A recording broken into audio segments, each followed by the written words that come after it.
Welcome to the Cognitive Neuroscience series. This video shares the topic with the previous kind of video, but still contains some different views of high-level visual processing and object recognition.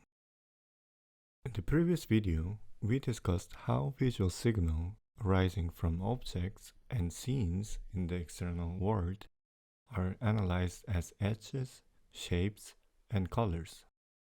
This was sensation and perception. Sensation occurs when sensory receptor detects sensory stimuli, and perception is integrating and linking an object's features. Here, we will discuss how the brain combines these low-level inputs into high-level coherent percepts, which is recognition that requires correspondence between a current percept and an internal representation, the memory. We start this video with object constancy, an important feature of object recognition. Again, object recognition is mainly proceeded by visual perception. Therefore, we will keep the focus on the visual system. Then we will talk about the pathways of the visual perception and how we perceive objects. We will then move on to the main topic, object recognition. Object constancy is ability to recognize objects despite variations in the physical stimulus. Here, variation can be categorized into viewing position, illumination conditions, and context. Sensory information depends highly on our viewpoint, which changes not only as our system automatically uses many sensory cues and past knowledge to maintain object constancy, while the visible parts of an object may differ depending on how the light hits it and where shadows are cast. Recognition is largely insensitive to change in illumination. Objects are rarely seen in isolation. People see objects surrounded by other objects and against varied backgrounds. Our perceptual system quickly partitions the scene into components. The pathway carrying the visual information from the retina to the first few synapses in the cortex clearly segregate into multiple processing streams. Much of the information goes to the primary visual cortex, also called V1 or straight cortex, located in the occipital lobe. What and where are the two basic questions to be answered in visual perception. To respond appropriately, we must recognize what we are looking at and know where it is. What and where, or ventral and dorsal pathway, were already discussed in Kanda video, so please check it out for details. Note that the separation of what and where pathway are not limited to the visual system. For example, many studies suggest that auditory processing regions are similarly divided into dorsal and ventral pathways like visual pathways. The anterior aspect of the primary auditory cortex are specialized to auditory pattern processing, what is the sound, and belonging to the ventral pathway. Posterior regions are specialized for identifying the spatial location of the sound, where is it coming from, and make up part of the dorsal pathway. The what and where dichotomy offers a functional account of two computational goals of the higher visual processing. This distinction is the best view as a heuristic rather than an absolute. The dorsal and ventral streams are not isolated from one another, but rather communicate extensively. Here, we will focus on what processing object recognition. Next video will focus on where processing attention. Object perception depends primarily on an analysis of the shape of a visual stimulus through cues such as color, texture, and motion certainly also contribute to normal perception. Nevertheless, even if surface features like texture and color are absent or applied to inappropriately, recognition is minimally affected. We can readily identify the elephant, apple, and human from this figure. Recognition may involve hierarchical representation in which each successive stage adds complexity. Simple features such as line can be combined into edges, corners, and intersections, which are grouped into the parts, and the parts are grouped into the objects.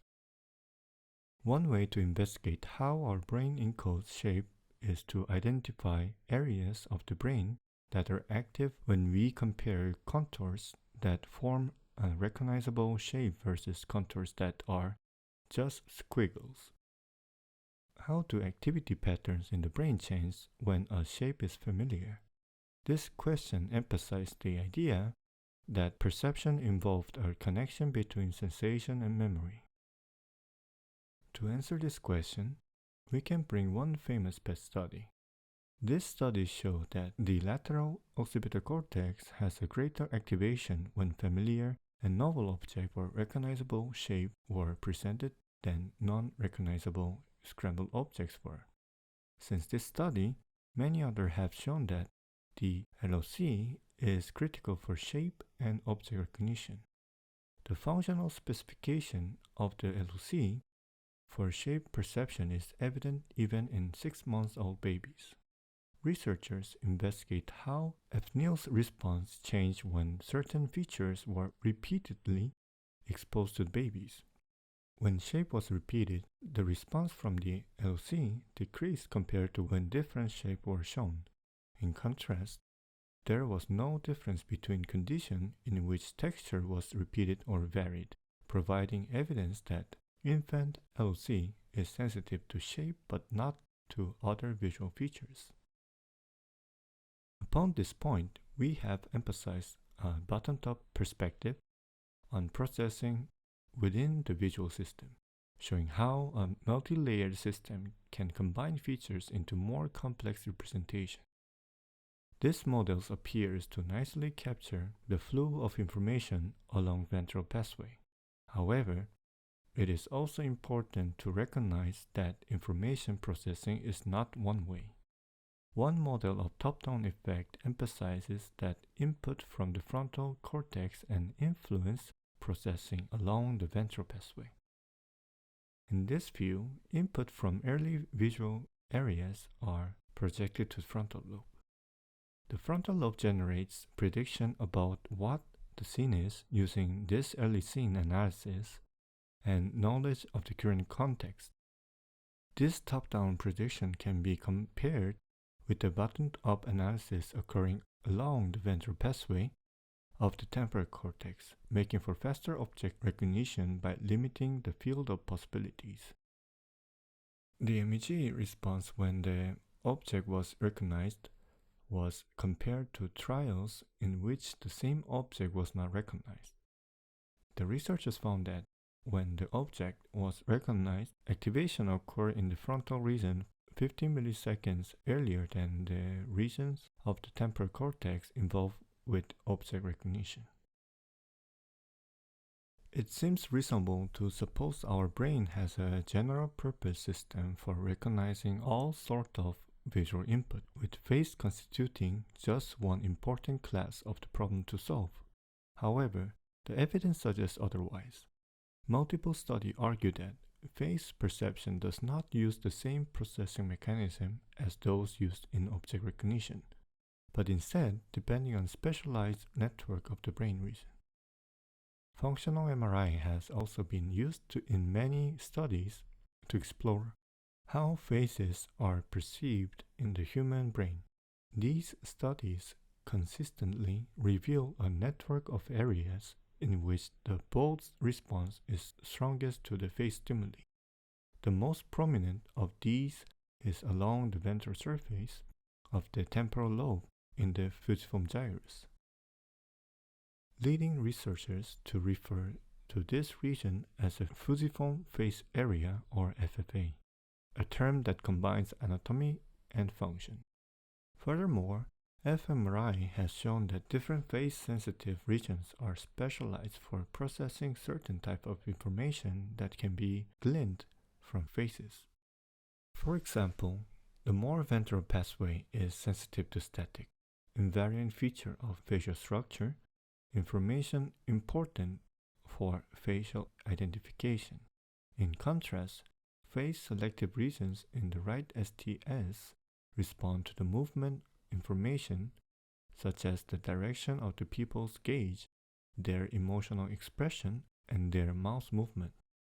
The bold response still shows an increase in FFA activity independent of whether the face depicted strong emotional expressions, while the response in the STS is observed only for the emotive faces.